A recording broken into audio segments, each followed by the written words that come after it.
Good morning, Magic players. Welcome to the morning show where we discuss all things Magic. Get your questions fired up. Let's have a great discussion this morning. Also, you better believe this is the place of Decklist review. You got a 75, all formats except limited and commander. Submitted to us, and both myself and the community would love to give you some feedback. So brew up your cups of coffee and let's brew up some Magic this morning. Welcome to Coffee and MTG for May 17th, 2021. I am your host, Nikachu, the Merfolk Master. Good morning, everyone. Good morning to CJB. Good morning, Baku. Good morning to Dylan, Leontaz, Freck, Stefano, Steven, Massimo, where we are, James, Laboratory Maniac, Frederick, MTG Ectoplasm, Papa Joe, the number J, Hot Cold Man Steve, Mauricio, good morning. Good morning, Mauricio. Scrub and Scrubs, Matthew, Dexter Johnston, and Chester Fried the third. Good morning, everybody. Oh, what a good morning. Oh, what a great week to start this off. Just a little something about myself. I feel hungry. I actually feel quite a bit hungry to play some Magic. I feel like this blue-white Merfolk deck is getting closer and closer to what it needs to be.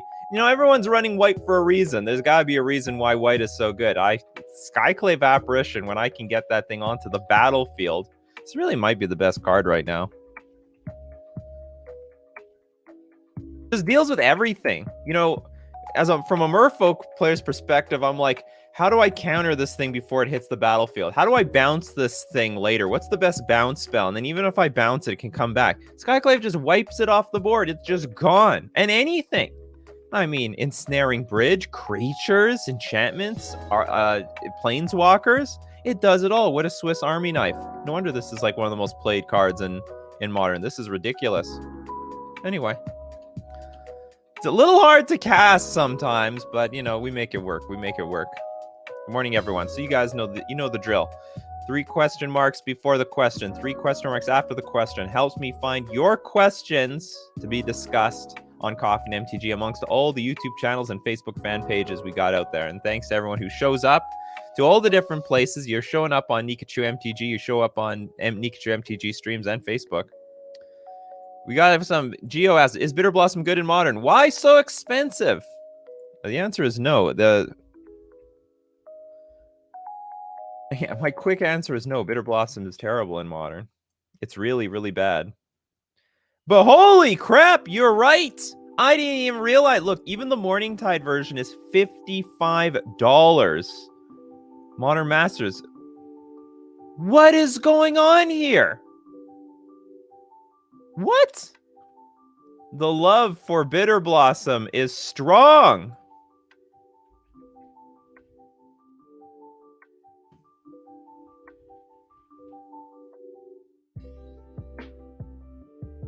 Wow, it just shot up like crazy. I mean, this has to be a commander card. It sees no play anywhere else. No way, no play anywhere else. But even as a commander card, well, I mean, you got 40 life. So you got to use that. You got to use your life when you can, people. But still, a 1/1 creature every turn in Commander, that's not the most busted thing ever. This has got to be like a super nostalgic card. I mean, if you are a Fairies player, if you're in the black colors, how can you not put this card in your deck if you're a Commander player? But still, this is like... Anyway, no, it's terrible in Modern. It's just really, really bad. It hasn't been playable for years. Does it even say what decks it's being played in? A little bit of Legacy. Grixis aggro, 1 copy, 1 Fairies in Modern.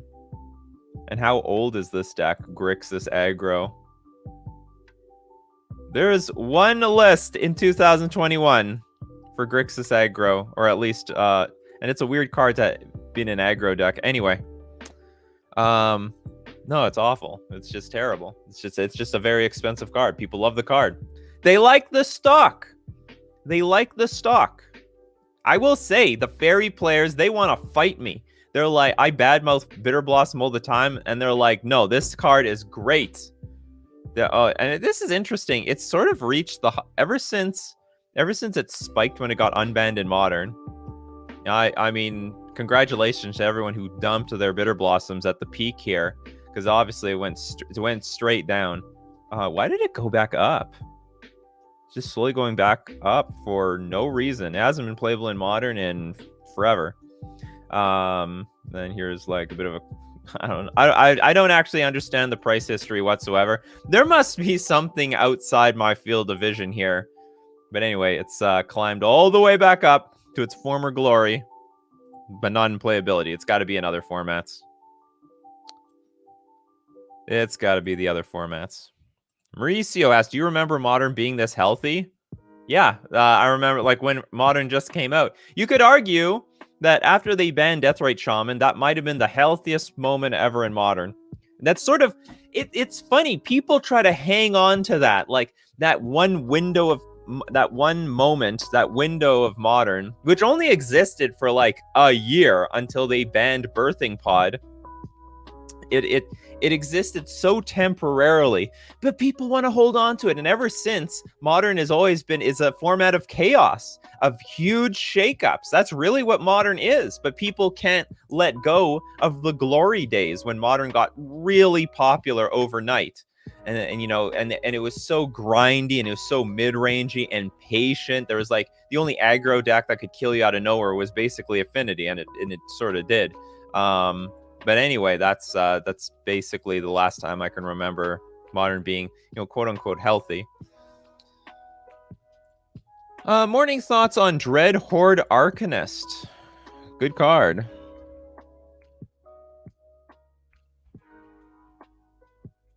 I mean, it's a good card. Has trouble seeing play in Modern because we don't have as many 1-drops. I mean, in Legacy, this is easy because, I mean, you can flashback like Brainstorm and Ponder perpetually, and you can basically essentially dig for a good card over and over again.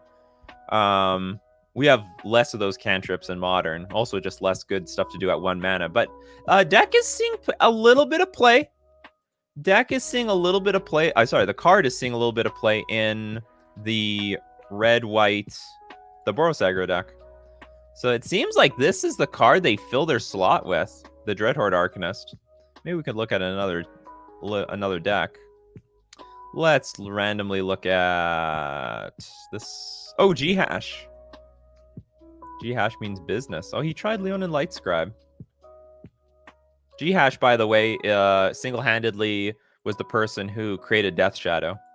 Like the Death Shadow to a point where everyone is now playing Death Shadow. If it wasn't for him, Death Shadow may not even be a deck at this point, because Death Shadow is already, the card was in the format for forever. I mean, it's an old card. Oh, now I've lost my place. Anyway, those are my thoughts on Dreadhorde Arcanist. Hard to use in Modern, not as many good things at 1 mana, but still playable. What do you think of Counterspell in 3-color decks? Can you play 4 copies? Sure. Just the deal is you can't have too many. A lot of your lands all have to add blue, so most of them do, and you have to be careful how many colorless cards you put in your deck. That's all. But you absolutely 3-color decks will play Counterspell. Not hard in my opinion. It's just that you're just gonna have to be heavy on blue. Like you're gonna be playing with I mean, obviously, you're going to play with a lot of fetch lands, right? And then you get your Steam Vents out, you get your Hollow Fountain out, so you can still play 3 colors, but it's dominantly a blue deck. Not hard. What are some cards you expect to get banned in Modern soon? Okay, so some candidates that everyone should be, you know, some candidates that you got to keep on your radar, I would say, would be, like, I don't know if these are the cards that are going to get banned. Let's say, I don't think these cards are going to get banned soon, but if there were some new cards entering Modern through Modern Horizons that would push certain cards over the top, push certain archetypes over the top, that would then push certain cards that have already been, like, in discussions of being bannings to get banned. It could be Manamorphose. It's funny, you know, Manamorphose, it was in banning discussions for completely different decks, but now I think the deck that abuses it the most is the Prowess deck. So this is a card that has been on everyone's, like, mind for a long time, and for all those people are like, you can't ban Manamorphose because it would kill too many decks off. You talk to Faithless Looting, talk to Mox Opal, that doesn't matter. Just one deck needs to really take it over the top. Right now, I think it is in good position. It is not too crazy, but we don't know what Modern But if some archetype would really push it over the top, then it'd be a problem. There was a time when, Faithless Looting was sort of on the edge of, this is maybe a little too good, but it hasn't crossed the line yet. Of course, there's Teferi Time Raveler. This card is very fair, in my opinion. I have in no way ever thought that this card was broken. It has always been an annoying card. Very, very annoying card. I mean, it is a stupidly designed card. I mean, it looks ultra broken just by staring at it. Looks very ultra broken. But it's already been banned in 2 formats for just creating very unfun game states. No one likes playing against the card. And apparently the control players don't even like to play with the card. Just hate it. For both sides. Just turns the game into Hearthstone. What else? I'm missing a card. You know what? I think Veil of Summer is going to be with us for a very long time. Is it a good sideboard card? Yeah. Is it ban-worthy? I don't think so. Not yet, at least. Maybe there needs to be some really good combo deck that can abuse this card. And I don't think we're there yet. I think in a fair deck, this is just fair. It's just fair.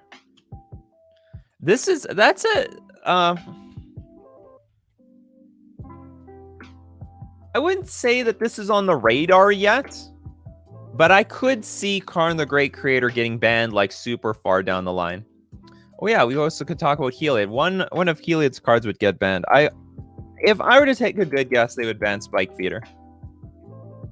If I were to take a really good guess, they would ban Spike Feeder because the combo would still exist, but it would be way harder to assemble. You need to dig for a Walking Ballista. You need to cast it with 2 counters on it, or 1 with a Conclave Mentor, and then you need to give lifelink to the Walking Ballista. Plenty of opportunity to interact, and you cannot Collected Company into that combo.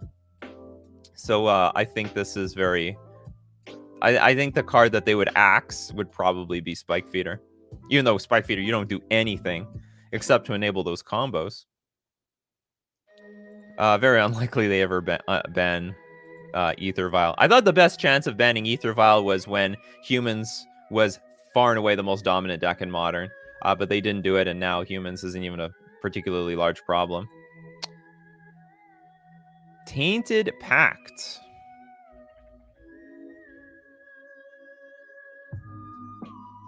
Isn't this is a historic card, right?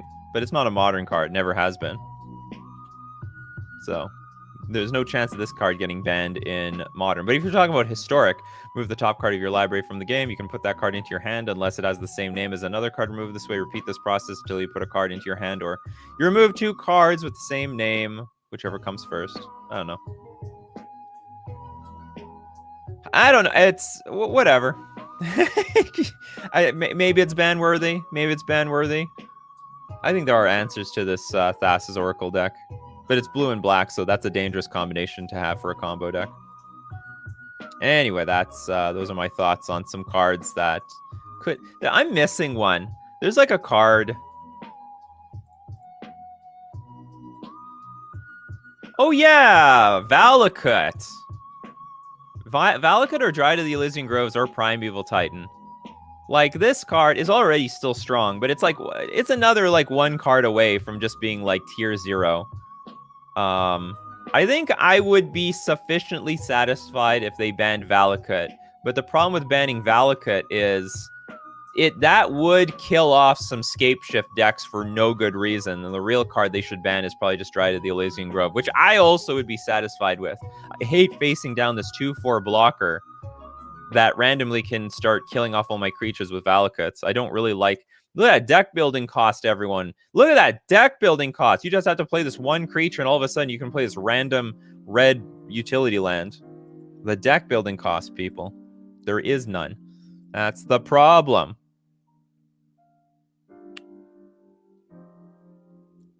Jojo says, is Black-Green Yawgmoth the best Court of Calling deck in the format? When can we unban Green Sun Zenith? The answer is yes. Not to mention our boy Tom Ross just made top 8. Can I find that result?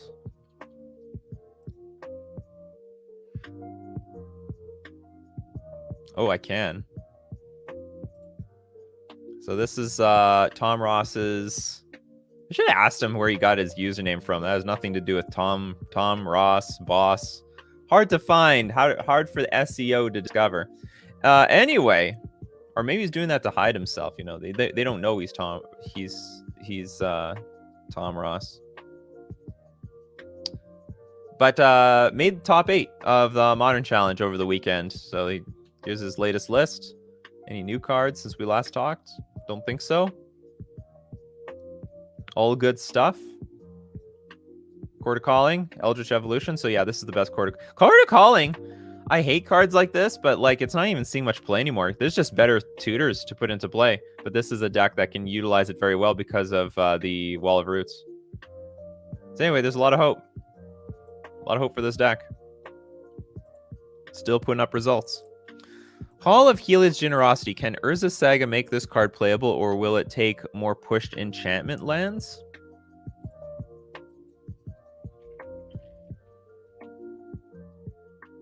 Oh, I remember. This is put target enchantment.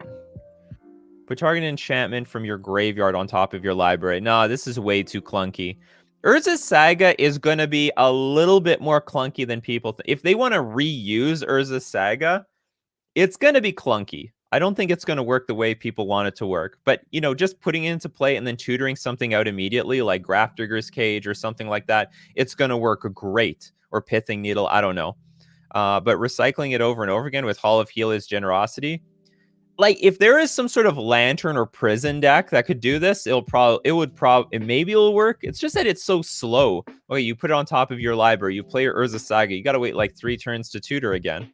Anyway, I think when you get to the late game, there are better things that you can do. That's the problem. Yeah, but where's the home for Hall of Heliod's Generosity?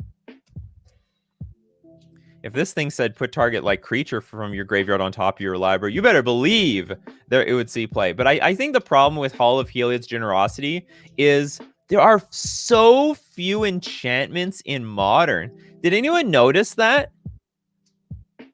Did anyone notice there's like no enchantments in Modern? Name me an enchantment.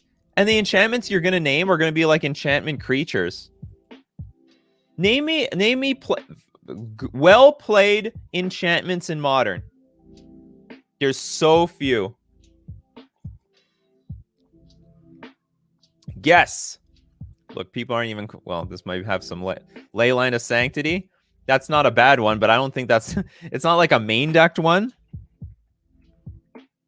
that you would have like Hall of Heliod's Generosity in your deck for.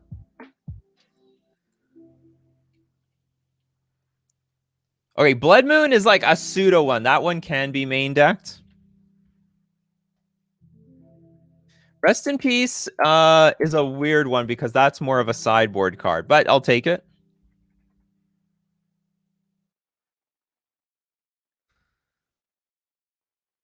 Now that's one, but it never goes to your graveyard. Utopia Sprawl. That actually is a pretty serious one. As Foretold is like really on the fringe side. Very, very fringe. We'll include it though. It's a card. I will. Now that's too fringe. Courser for Crucifix is not really a card in Modern anymore. There was a good one mentioned here. Where was it? Shark Typhoon. But is it really an enchantment? You know, it's... Yeah, the card type is an enchantment, but like what is it? 95, at least 95% of the time you're just cycling this into like blue creatures. More of the ley lines. Yeah, Dryad of the Elysian, well, Dryad the Elysian Grove.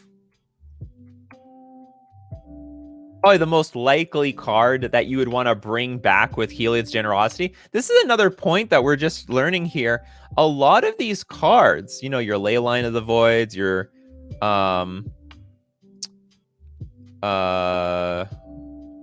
shit, you guys are giving me a lot of cards. Your Utopia Sprawls, like they usually just sit on the battlefield, right? They don't go to the graveyard, so your Hall of Heliod's Generosity never has an opportunity to really show itself. Really prove itself.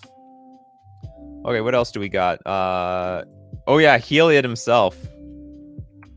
Heliod, is that flavorful? Heliod can bring himself back from the graveyard.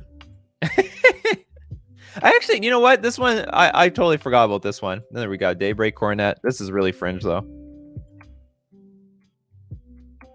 Shouldn't like shouldn't like the deck that wants Hall of Heliod's Generosity be Bogles, but they don't need, they really can't use that colorless mana very well. Or can they? Roiling Vortex, that's a good one. I have to admit, you guys are sort of proving me wrong. I thought there'd be a lot less than this. Hardened Scales, that's a real one.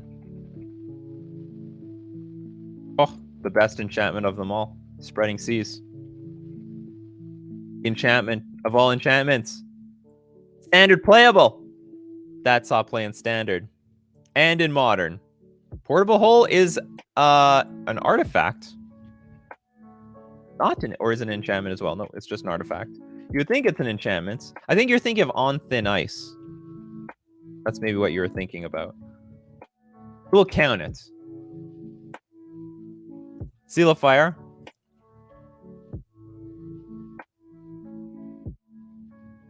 Brought back by Luris.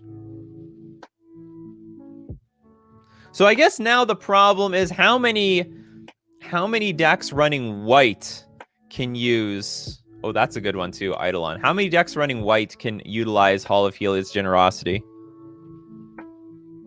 Because it seems that most of these enchantments are red and green. For the most part. Where's Eidolon of the Great? The Great Eidolon of all rebels. The partier. They love to party. Huge fans of partying. Anyway, great discussion. Oh, we got a super chat by Ryan Jones. Thank you so much, Ryan. If Standstill is in Modern Horizons 2, I think that would be nuts. Well, nuts in what way? I have a feeling I won't be able to make it work in Merfolk. I'll try, but I think it actually will end up seeing some sort of home in some sort of control deck. Some control deck will try to utilize this, and it'll be very interesting to see. Like, turn 1, bolt your creature, turn 2, Standstill. That actually, I'm not looking forward to that. That's so much card advantage. So you gotta prepare our creature lands, people. Gotta prepare the creature lands. Anyway, thank you for the super chat, Ryan. I appreciate it. Let's see. Where's all that discussion pushed away a lot of the questions? Papa Joe asks, with how powerful Modern is today, are we more powerful than 2014, 2015 Legacy now? Great question.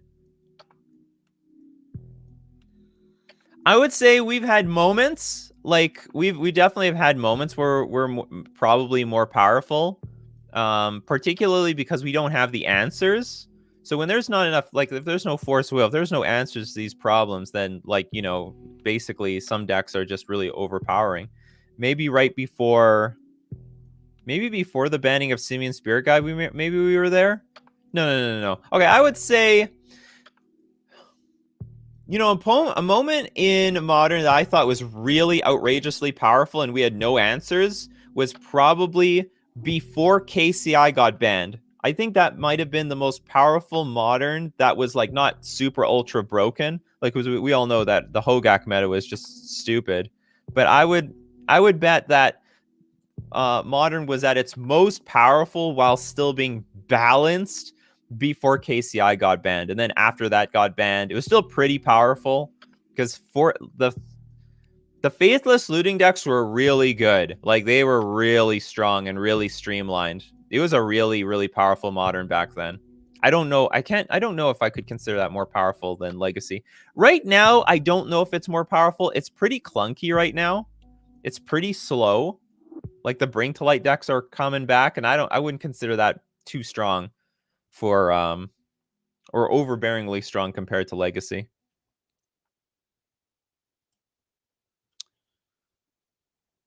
Oh, we got a super chat. Canadian Bacon, Canadian Bacon. Tainted Pact is becoming the new inverter truth for Historic. What are your thoughts on it? Is a ban suspension incoming in the next few weeks? I guess we got to wait and see. So that apparently it was like 50%. Was it 50% of the metagame or 50% of the winner's metagame? It is a new combo and it's really cheap. Like the 2 combo cards, Tainted Pact, Thassa's Oracle, they're only 2 mana, right? So it's a really efficient deck. As a result, it's very likely going to get a ban and suspension, and I don't know which card that they're going to choose, but yeah, it's highly likely that they're going to deal with it. It will suffocate a lot of other decks because there may not everyone has answers to this damn thing. Maybe they might do something hard in best of 1 first, and then wait to see what happens in best of 3, because at the very least you have some chance of bringing in some sideboard cards, but I don't know if everyone has an answer to this. It's hard to interact with because it's not like you're attacking the graveyard or anything. You have to literally attack your opponent's hand. You need to you need to strip them of all their Thassa's Oracles or Tainted Pacts, or you have to counter it, or you got to Thoughtseize it. And it's just a deck it's a combo that's very hard to interact with. At least with most like graveyard combo decks. All right, you bring in the graveyard hate, but here you have to somehow exile their library, and then even if you do that, Thassa's Oracle will still work. So you have to make it anyway. It's a combo that's very hard to interact with, and they got the tools, right? They got Thoughtseize. I think that deck uses Thoughtseize. I want to be Tainted Pact, Thassa's Oracle combo. This is 7 days ago on Channel Fireball. Damn it, it's paywalled. Channel Fireball! What are you doing?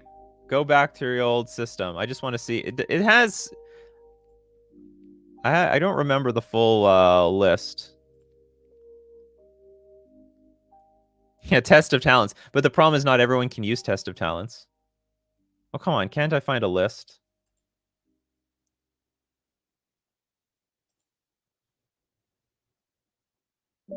This is like more of a commander thing. What is it called? Tainted Pack Combo? Can I find this? Whoops. Can I find this on Goldfish? Oh yeah, we have Historic.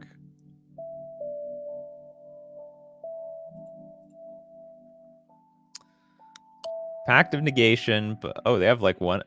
What the hell is going on here? What's with all the one-ofs?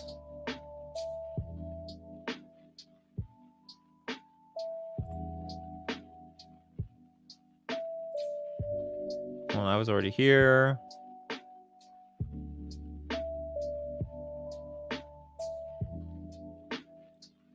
Yeah, Tails End. Well, the thing is, blue has the tools, but not everyone has the tools. And even then, they can just strip it from your hand with some hand disruption. Okay, the Hooglandia Open. We're gonna see some real deck here. Okay, what? Okay, someone explain, why is there so many one-ofs? Huh? What am I missing here? Oh, you can't reveal the same card. Yeah, okay, I'm a moron. I forgot about Tainted. Tainted Pact. Yeah, you can't reveal the same card or it stops. So you dig into your entire deck. So you can use Fae of Wishes to find it. You have 2 Thassa's Oracles and Augur of Bolus. What a creative deck. Yeah, they have 1 Thoughtseize, 1 Inquisition of Kozilek. So they have some... I was trying to figure out, like, why are they playing Lutri? But then I see the Lurrus here. Like, that's not Lutri at all. Yeah, read Tainted Pacts. I didn't. How many Tainted Pacts are they running? Just 1 in the main? No, 2 in the main. 2 in the main. Which makes sense. You cast 1, and then you can dig for another Tainted Pact, and it won't affect you. And I'm sure there's another Tainted Pact here on the side so that you can use your Fae of Wishes to dig for it. Like, I'm familiar with the combo, but I am not... I'm looking at the list for the first time.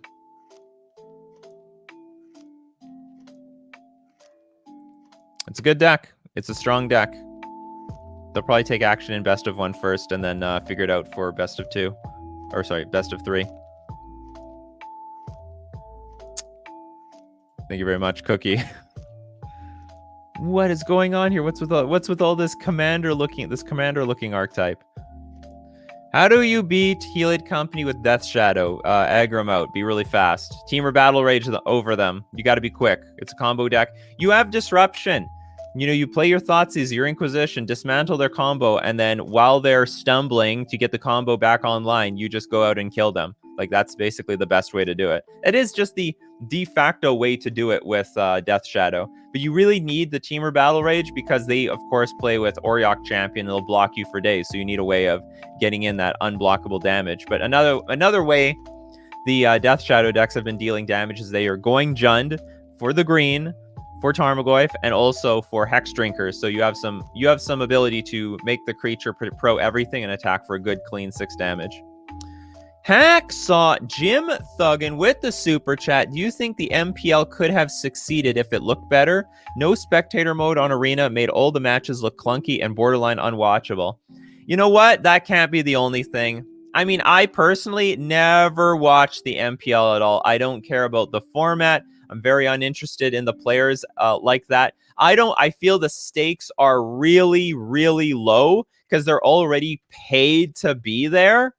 I felt there was nothing really on the line. Whereas when you're in a pro tour, you know this person scraped together an invite to that pro tour, and they just squeaked in on day 2, and they're on nothing. It's, you know, every single win matters so much for them to either win prize money or not.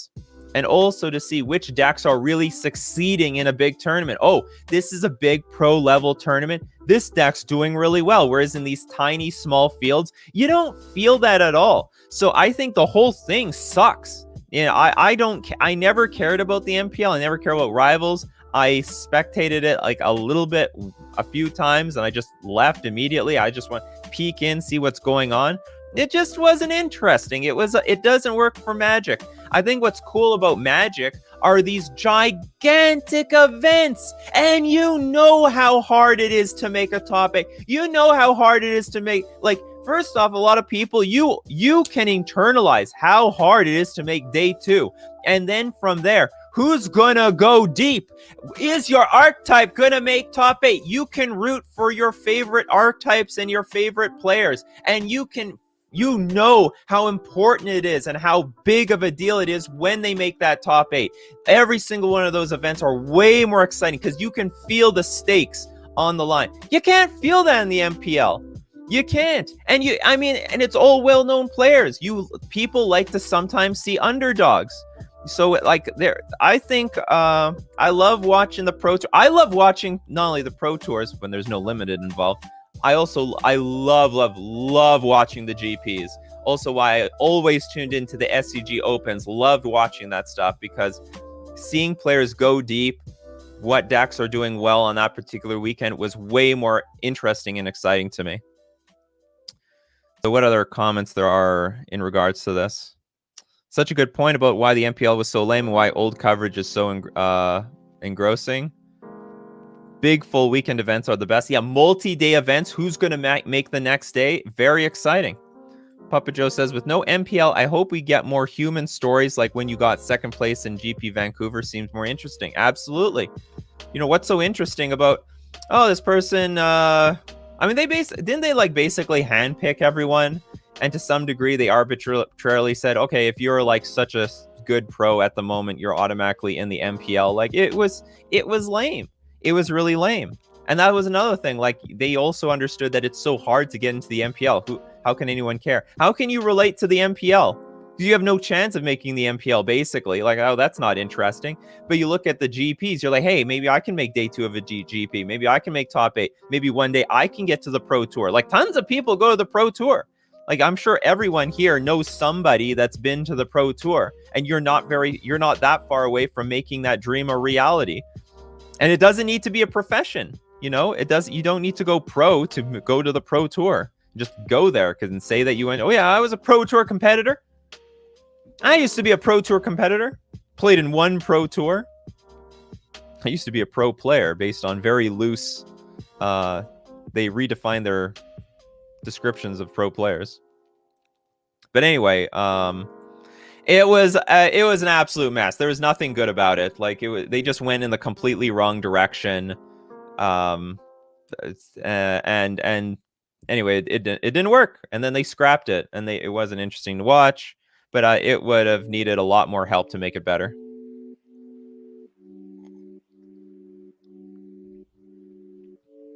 I will say this much. I do like the occasional invite-only tournaments where I don't know how you qualify for these things, but, you know, like once, I don't know, the Players' Championship. I guess the Players' Championship did turn into the World Championship. I am sort of invested in those events.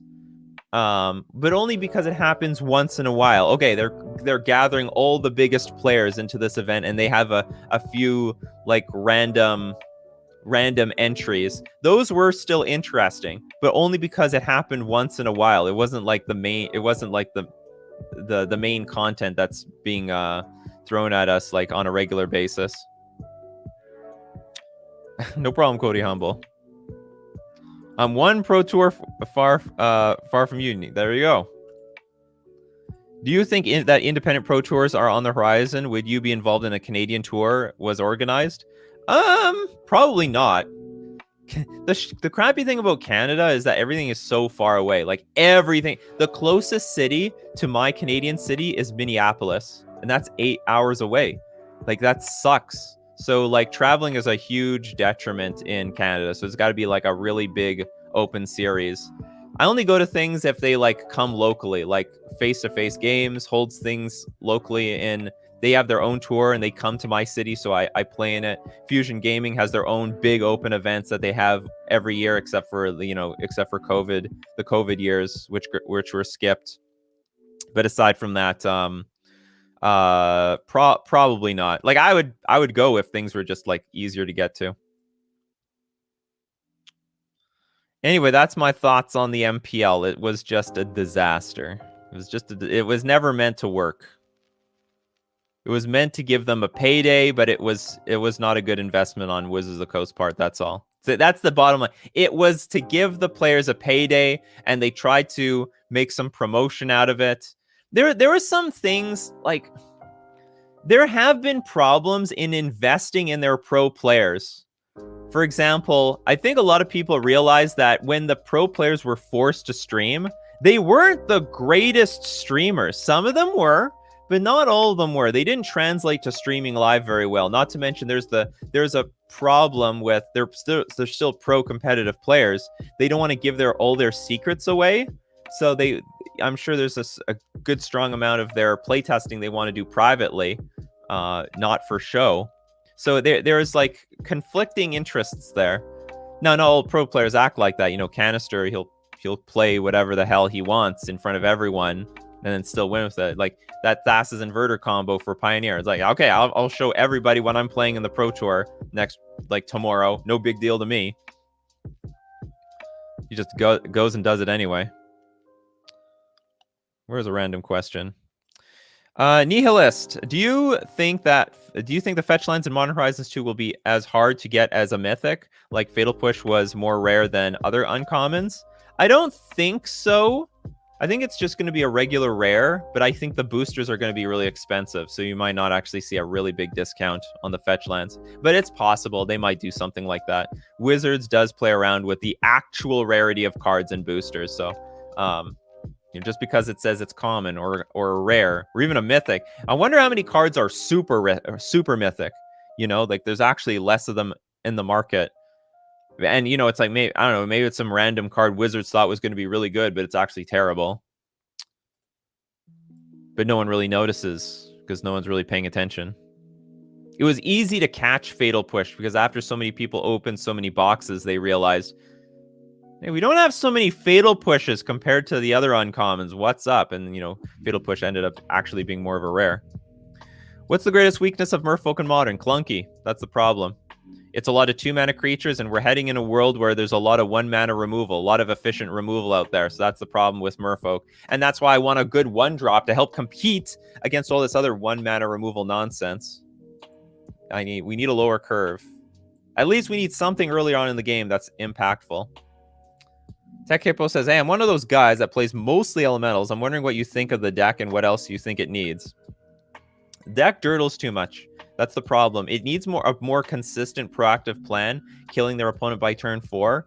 It does a lot of dirtly things, like what's it called? Risen Reef is really nice for grinding out decks and all that, but like there's a lot of decks where you don't have time to just grind value. Like you got to kill your opponent. Like you got to do something. And then there's the whole lightning skelemental thing. Like, yeah, that's fine. And I know they've got that other card that brings this back from the graveyard and attacking.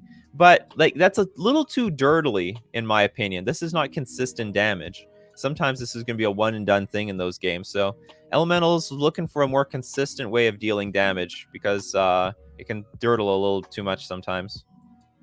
Is Heliod combo too good that it needs a ban? Today, no, but when Paper Magic comes back, I bet this is going to be the best deck in the format.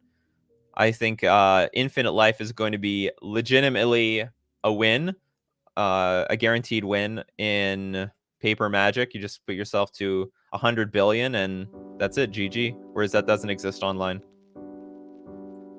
Mauricio, what do you think about Pioneer's future now with paper events coming back? I think Pioneer has a very good future. I think people have written this format off a little too early, especially when they're going to force you to play Pioneer in the team events. They're going to put a lot of spotlight on Pioneer, and Pioneer is going to come back.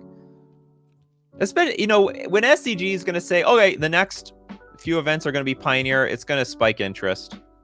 It's going to be on coverage. People are going to look at the cards. They're going to see the interactions. Like, hey, I want to do that. I want to play that, and they're going to get back into it. Nothing wrong with Pioneer.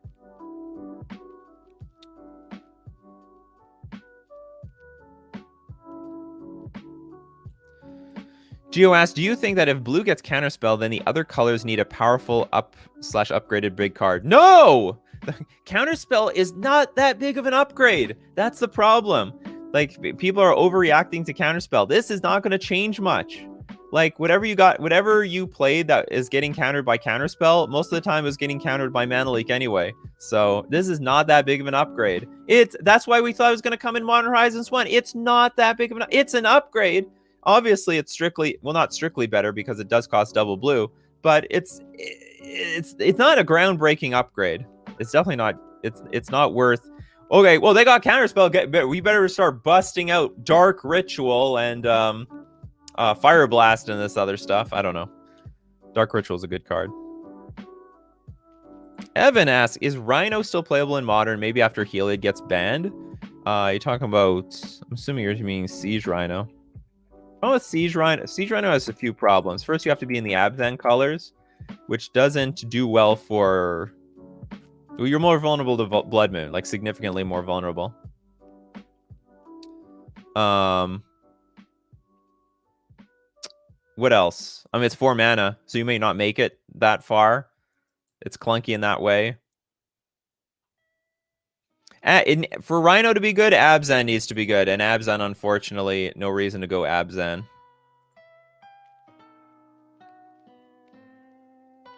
Cookie Creep. Do you think sideboarding an Infect card like Triumph of the Hordes would be a way to still win against Heliod without only straight up winning before they combo? Triumph of the Hordes?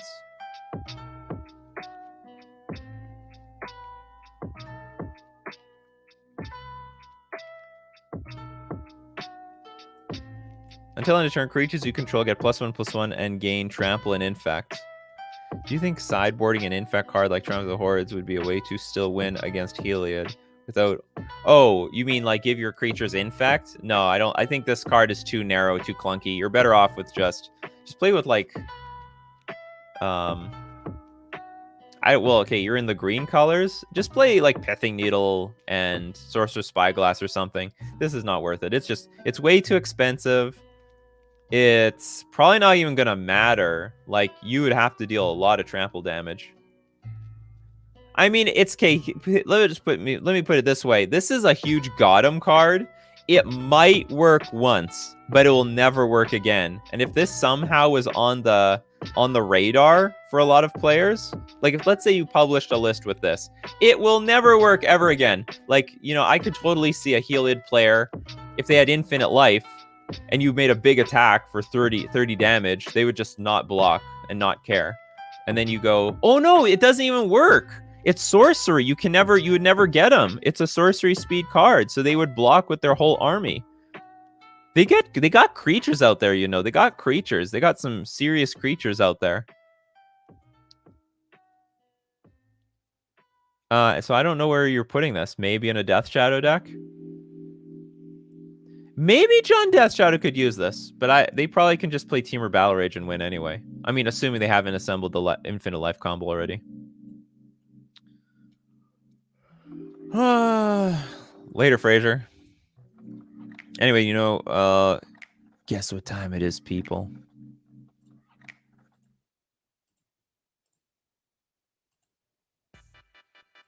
It's deck list review time.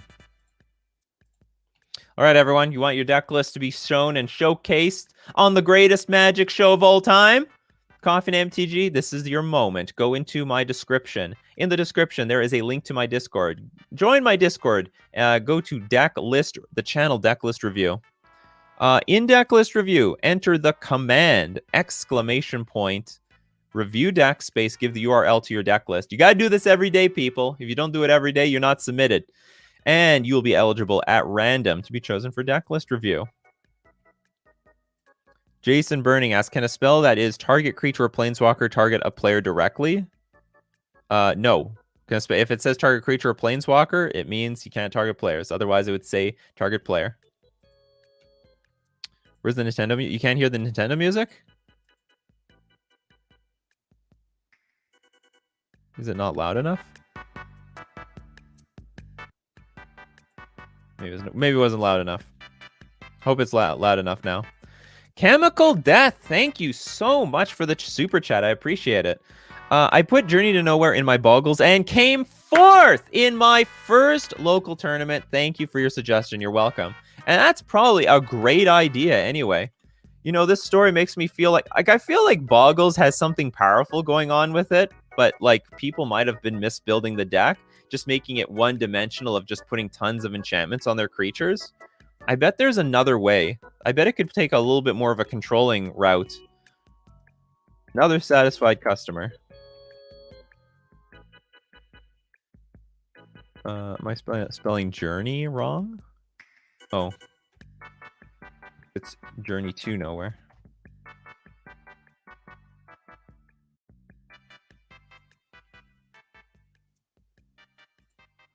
Yeah, Journey to Nowhere is like very interesting card because you can play Ethereal Armor and you still get the benefit. So it's like removal. It's like Path to Exile, but you actually get like it gives you a buff, you know? You get a buff out of it.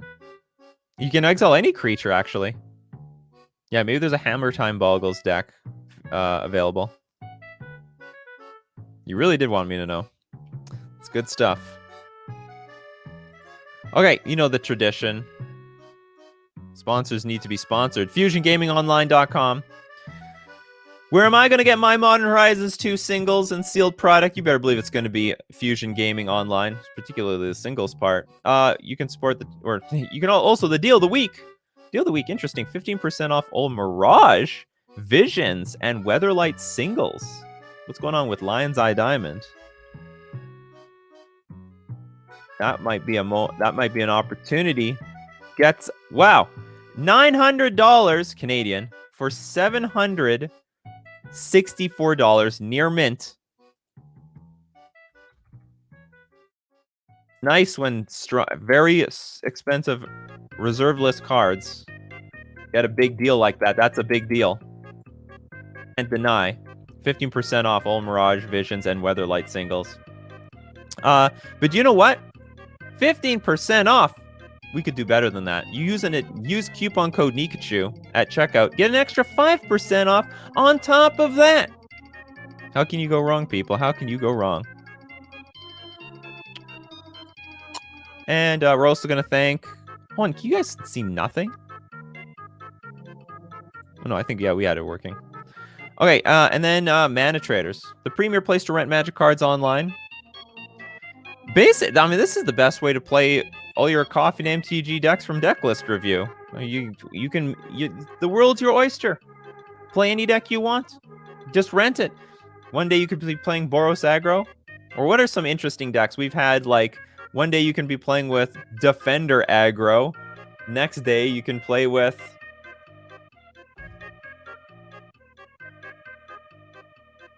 the tribe is escaping me right now. Allies! There we go. That wasn't smooth at all. Anyway, you can support the channel using my Mana Traders link in the description below, or save your 15% off your first 2 months using my coupon code Nikachu. Hold on, when's the Mana Trader series over? Like, I've been paying attention to this. How many days do I have left?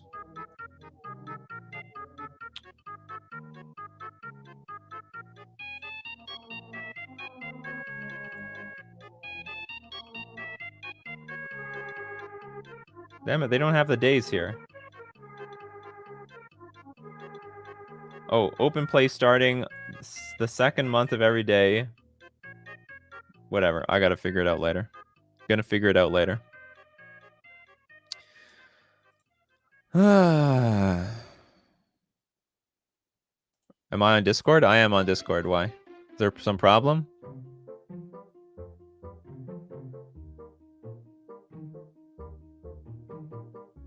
Okay, let's go. My random command has been submitted. Sublime Falcon, congratulations. You are the next contestant on Decklist Review. Well deserved, Sublime Hero.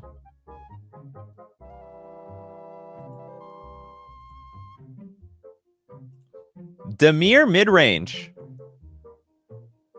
We were just talking about that a few days ago. Like, you know, this is a good card in like a mid-range deck, but you wouldn't really see playing a control deck. Okay, so we got Snapcaster Mage, God Eternal Kefnet. Like, I think it was exactly that card.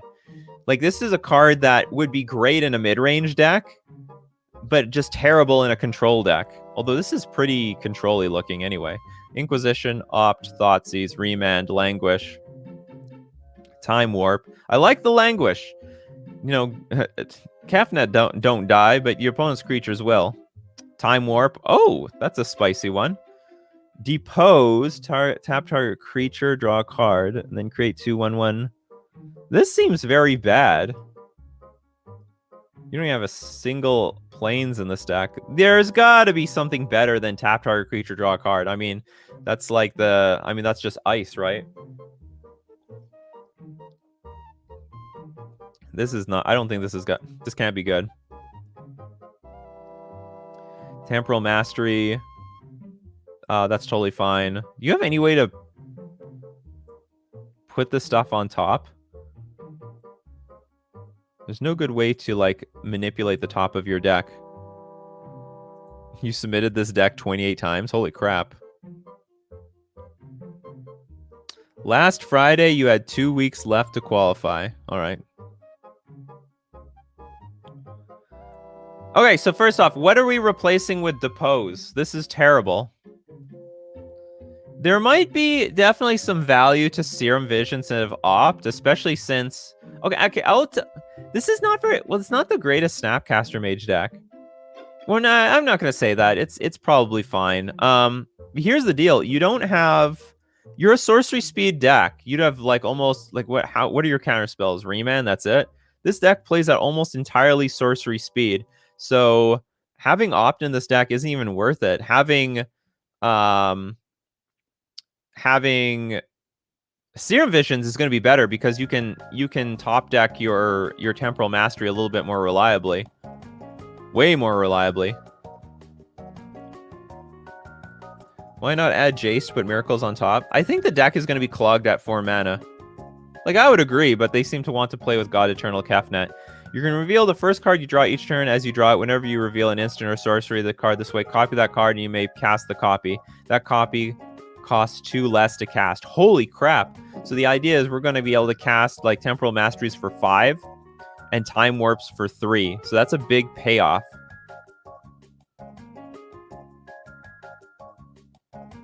Small description on the bottom. Deck starts as a mono blue turns, but Nikachu recommended Cafnet belongs in a more mid-range shell. What do you know? Someone built a deck off of that one thing that I said.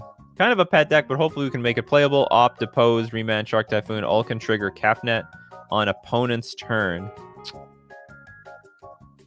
Languish should kill everything except Cafnet is awesome for 2 black mana. So you just want to draw a random card on your opponent's turn? You may reveal the first card you draw each turn as you draw it. I mean, Depose still sucks. Shark Typhoon is fine. This is just not a good card. There's gotta be something better than this. Like, Remand is fine. Unfortunately, we can't play any more Remands.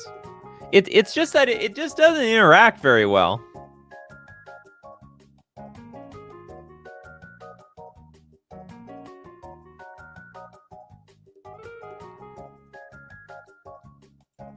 Is there like an Aether for spells you can put in this deck? I'm not exactly sure what that card means. Oh yeah, maybe Esper Charm, because so you have... Oh, but you can't get the 2 mana less thing, though. But maybe it's better than this. You can still draw cards, you can steal creatures. Something to do at 3 mana. Although I have to admit, this deck is lacking things to do at 2 mana. This is a 2 mana thing, this is a 2 mana thing. I'm not in love with this card. But maybe it's just better than what I think. Because you don't have anything else to do at 2 mana. You have Remand, that's it. You literally have Remand, Snapcaster Mage to randomly block something. This can tap something down and buy you time.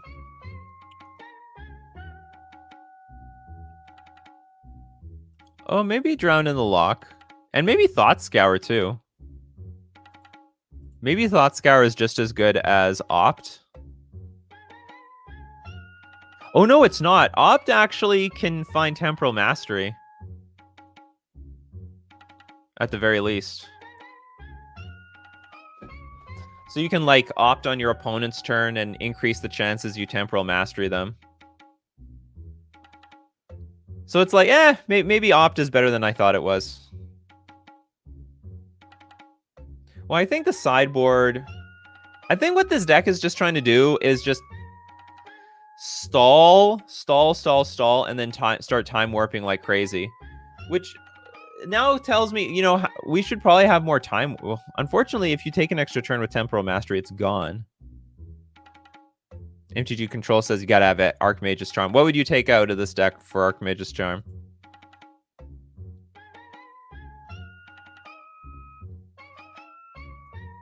This looks like the best possible deck to run Baleful Mastery. I bet there is something that we could borrow from the Takings Turns deck for this. You may pay black rather than pay the spell's mana cost. If the cost was paid, an opponent draws a card, exile target creature or planeswalker. Is it the best deck?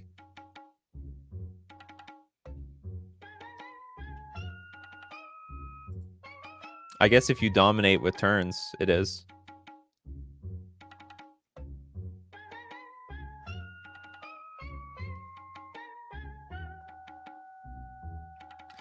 Well, that's the thing. It's called a mid-range deck, but this was not the mid-range I was talking about. Like, when I think mid-range, it's a control deck. Okay, I have a question. You want to make this a control deck? You want to make this a mid-range deck? Because as a mid-range deck, you need way more creatures. This is really just a taking turns control deck with some, like, I don't know, fat creatures in it.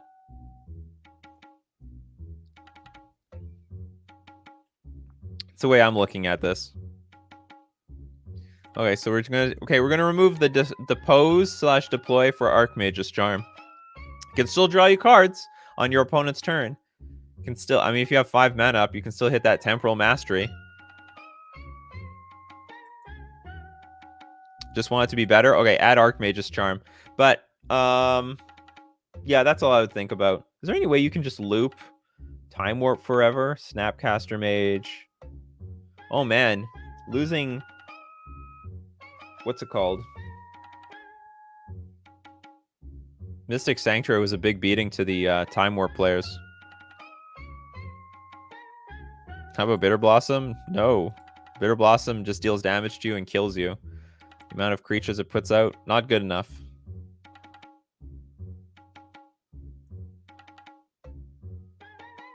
Shadow of Doubt. I think a lot of these cards are good. They're fine. This was the only odd one out.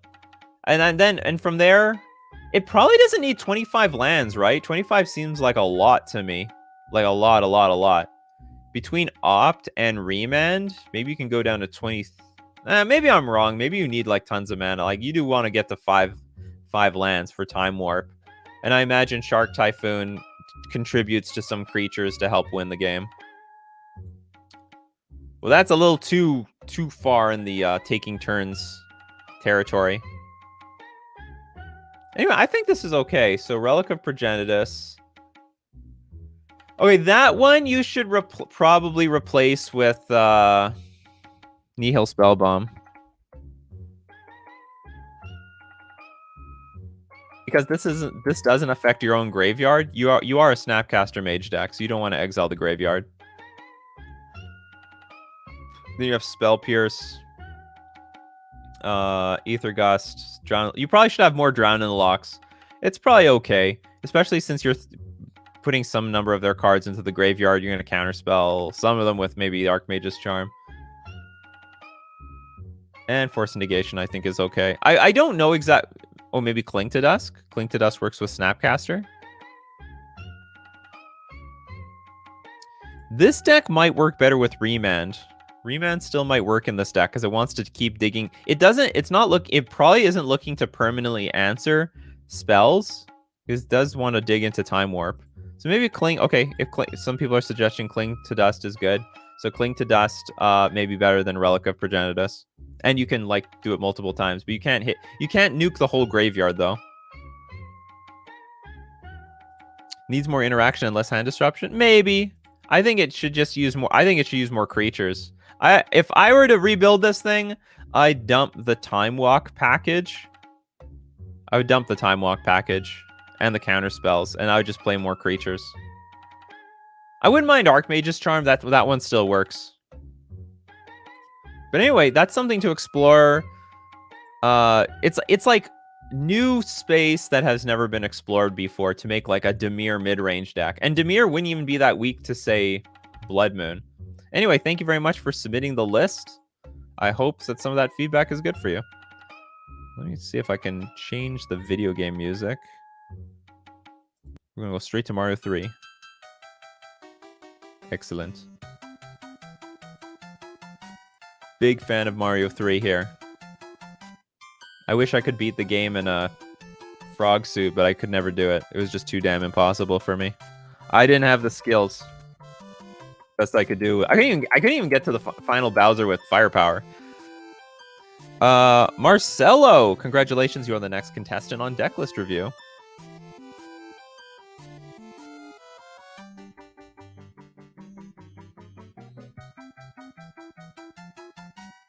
Hayden says, I love Modern. So glad I found this channel. I quit Magic because of Standard a couple years ago. Yeah, screw Standard.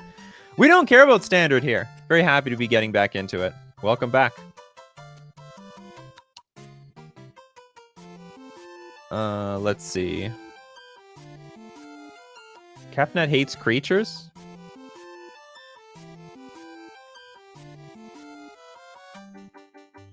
You may reveal the first card you draw each turn as you draw it. Whenever you reveal an instant or sorcery card. Well, yeah, but you can still reveal instants and sorceries and still make this card good.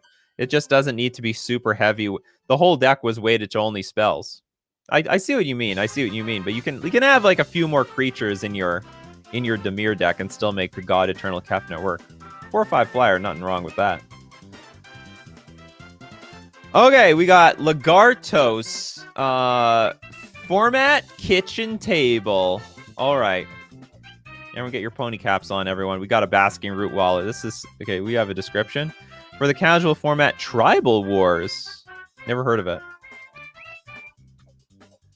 I don't see any tribal cards in here at all. Is this a lizard deck? Oh, it's a lizard tribal. It's basically lizard tribal. We can consider a frog a tribal. So flavor still counts. So we have Faithless Looting to help, like, get this basking root wallet in here for free. Spore Frog. Fog on a creature. I guess it's better on a creature than... Look, they're trying to make Fog playable in Modern. Still doesn't see play. Mass Vandal. Is this a Modern deck by any chance? Like, are you? No, this isn't a Modern card, so not yet. Anyhow, Golgari. We have Mass Vandal, Golgari, Brown Scale, another Lizard. Whenever it's put into your hand from your graveyard, you gain 2 life. Oh no, whenever it's put in your hand from the graveyard, so if you bring it back from your graveyard, that's an interesting trigger. Never heard of that. Scarland, Thrinax, sacrifice a creature, put a +1/+1 counter on this thing. Sprouting Thrinax, you gotta have more of these. This is a good card. When it's put in the graveyard from play, put 3 green sapling creature tokens into play. This is a good card. This is classic. You should probably have this instead of the Sprouting Thrinax. This thing sucks. This thing's great. Grave Shifter. Enters the battlefield, return target creature card from your graveyard to your hand. It's a Gravedigger with a Shapeshifter clause. So just a strictly better Gravedigger. Rooting, Malok. Enters the battlefield, exile target creature with a cycling ability from your graveyard. Until the end of your next turn, you may play that card.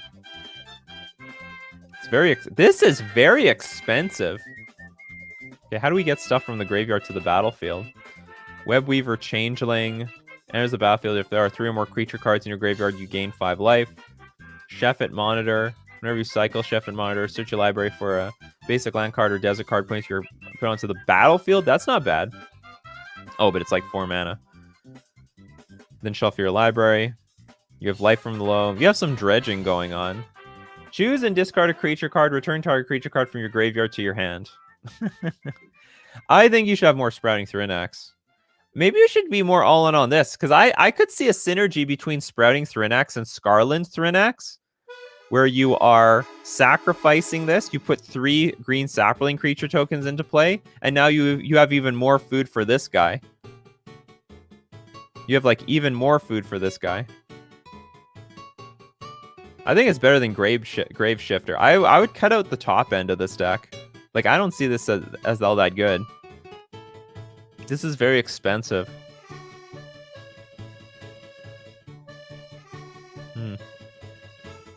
I wish there was some better way for you to use Life from the Loam. This deck doesn't use Life from the Loam very well. Unless there's a land that you can use, but I don't see it. Yeah, okay, I would go up to 4 of these. I would go up to 4 of these. I would cut the top end here. It's very expensive. It's super, super expensive. Maybe Rooting Moloch? And I don't mind the like, if you have Tortured Existence, you don't need these Grave Shifter things. You have the mana base for this. You do. For the most part. Why no Dakmor Salvage? Well, it's not really a Jund deck.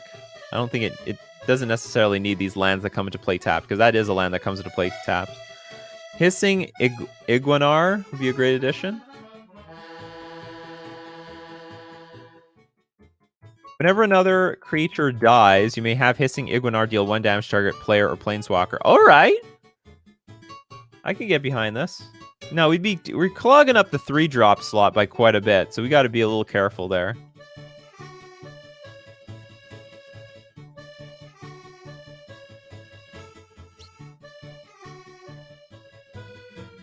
But I could definitely have a few of these that have interaction with Scarland Thrinax. I'm just curious, is there any better way we can... Yeah, he's trying to cycle the Chef Net Monitor, play Rooting Moloch to exile the Monitor, then play the Monitor. But it's very slow.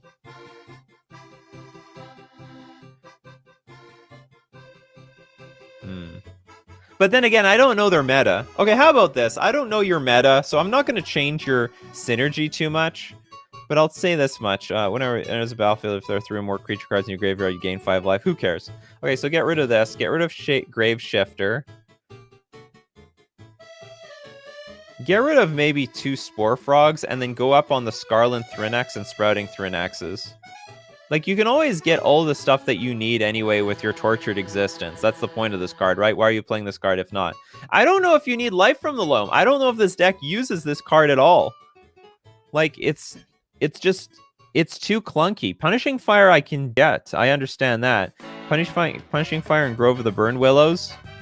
Don't tell them this is a banned interaction in Modern.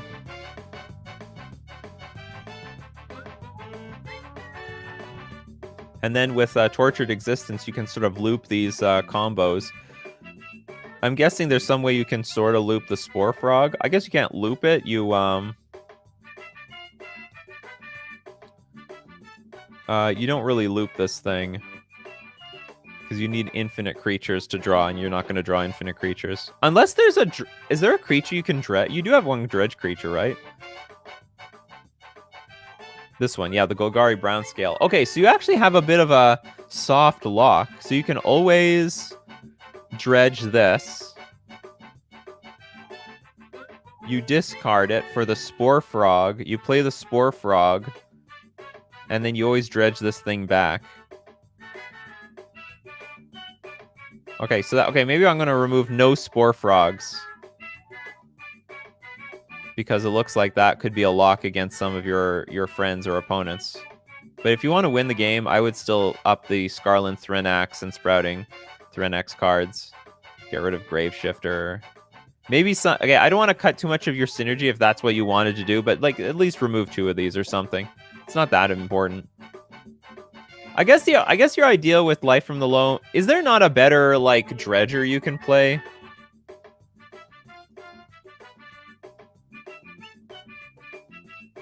Because Life from the Loam seems like one of the poorer cards. You want to be casting spells, not casting Life from the Loam.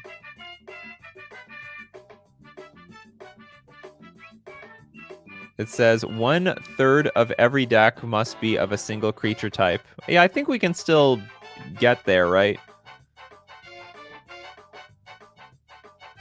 Is Grave Troll legal in Legacy?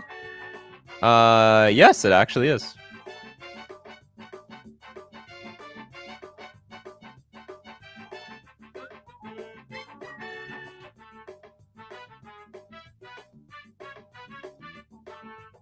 I'm just trying to think what is a way we can like replace Life from the Loam, or do I want to even, because it certainly needs to be a dredge card. I understand what's happening here. You dump these creatures in the graveyard, use Tortured Existence to go grab whatever you want, whatever you think is important.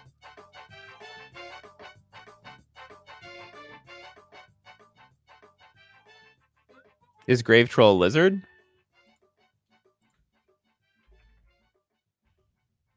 This is, by the way, it's a kitchen table format. It's a troll skeleton. I don't know how many we're allowed to play of this in this deck. Everything is a lizard except the Spore Frog. Well, I guess we could play it in addition, right? Is it like 1/3 has to be... Okay, if 1/3 has to be this deck...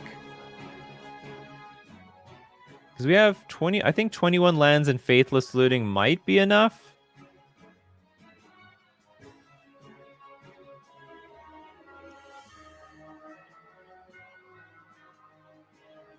The finisher of the deck is Punishing Fire. So I think Loam is important to always have Grove of the Burned Willows. Okay. Okay, so I'll leave it alone. I'll leave it alone. We'll keep Life from the Loam just so you can find Grove of the Burned Willows. All right, well, I guess that's all I can... Wait, is there any sideboard? No sideboard. I don't think there's a whole lot that I could have helped there. I would just take out the... Honestly, I think the clunkier end should just be on a lower end. Like, I could see you definitely, like, just obliterating people with Scarlet Thrynax and Sprouting Thrynax. I don't mind the other interactions you have. Basking Rootwalla might be a little out of place. Like, you can sometimes get in play for free with Faithless Looting, but it's not the greatest interaction.